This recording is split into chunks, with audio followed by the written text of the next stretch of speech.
राजा और उसके 3 पुत्रों की कहानी आखिर क्या हुआ, एक बोरी गेहूं के साथ। तो दोस्तों, वीडियो पूरा जरूर देखें।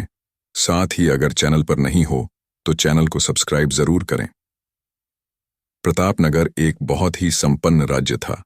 वहां के राजा बहुत ही प्रतापी थे और प्रजा का पूरा ख्याल रखते थे।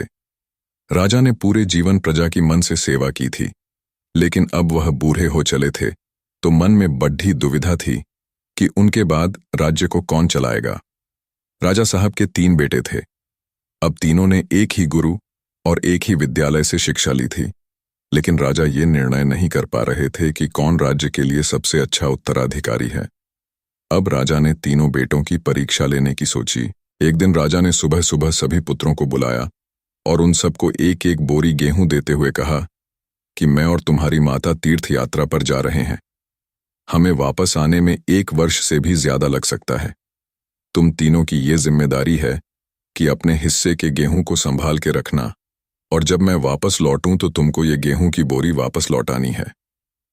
ऐसा कहकर राजा और रानी तीर्थ यात्रा पर चल दिए। सबसे बड़े बेटे से सोचा, ये गेहूं की बोरी पिताजी को वापस लौटानी है तो इसे मैं तिजोरी में बंद कर देता हूं। जब पिताजी आएंगे तो वापस दे दूंगा। यही सोचकर उसने गेहूं की बोरी तिजोरी में रखवा दी, ताकि एक दाना भी इधर उधर ना हो। दूसरे बेटे से सोचा कि तिजोरी में तो गेहूं सड़ जाएंगे, मैं इन गेहूं को खेत में डलवा देता हूं, जिससे गेहूं की अच्छी फसल होगी और पिताजी को एक बोरी की बजाय कई बोरी गेहूं दे सकूंगा। अब उसने न गेहूं के लिए अच्छा खेत देखा और ना ही अच्छी उपजाऊ जमीन देखी और ना ही खेत की घास फूस को साफ कराया। बस ऐसे ही एक बंजर जमीन पर गेहूं डलवा दिए और कभी उनकी देखभाल करने नहीं आया। उसे लगा कि अब अपने आप फसल आ जाएगी। तीसरा बेटा ज्यादा समझदार था। उसने अपने मित्र के साथ मिलकर एक अच्छा खेत देखा जो बहुत उपजाऊ था। फिर उसकी मिट्टी बदलवाई, वहां घास फूस की सफाई कराई और फिर विधि अनुसार गेहूं के दाने खेत में बो दिए। पूरी लगन और मेहनत से खेत की हिफाजत की, समय पर खाद पानी सब कुछ दिया। साल भर बाद पहली फसल आई। उसने फिर से उसे बोया, फिर और अन्न उपजा। खेत खलिहान लहलहाने लगा। राजा यही कोई 3 वर्ष बाद वापस आया। तीनों पुत्रों को देखकर बड़ी प्रसन्नता हुई। साथ ही मन में इच्छा थी ये जानने की कि बेटों ने गेहूं के साथ क्या किया। पहले पुत्र ने जैसे ही तिजोरी खोल के दिखाई, अंदर से बहुत बुरी बदबू आ रही थी। सब कुछ सड्डी डेचकर राख हो चुका था। पिता ने कहा, ये अन्न है जिससे हम सबका जीवन चलता है, और तुम इसकी देखभाल नहीं कर पाए, तुम क्या राज्य संभालोगे।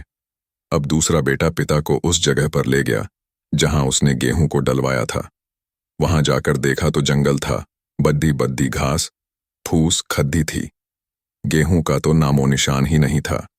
राजा बहुत नाराज हुआ और उसे भी राज्य का उत्तराधिकारी बनाने से मना कर दिया। अब तीसरा पुत्र पिता को अपने खेतों पर ले गया। वाह, दूर से ही एक अलग खुशबू आ रही थी। गेहूं की फसल लहलहा रही थी।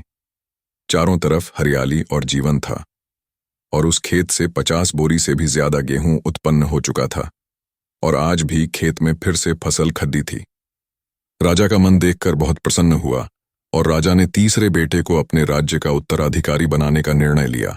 दोस्तों, उस राजा की तरह भगवान ने भी हमें कुछ गेहूं संभाल के रखने को दिए हैं। वो गेहूं है हमारा जीवन, जिसे हम बेकार के कामों में नष्ट कर देते हैं। ईश्वर ने जीवन दिया कि दुनिया का विकास करना, आपने ज्ञान को बढ़ाना और उसे बांटना, लेकिन हम अज्ञानी लोग इस जीवन को सड़े ढा देते हैं। और अंत समय जब ईश्वर पूछता है कि जीवन में क्या किया, तो जवाब होता है शून्य, कुछ नहीं।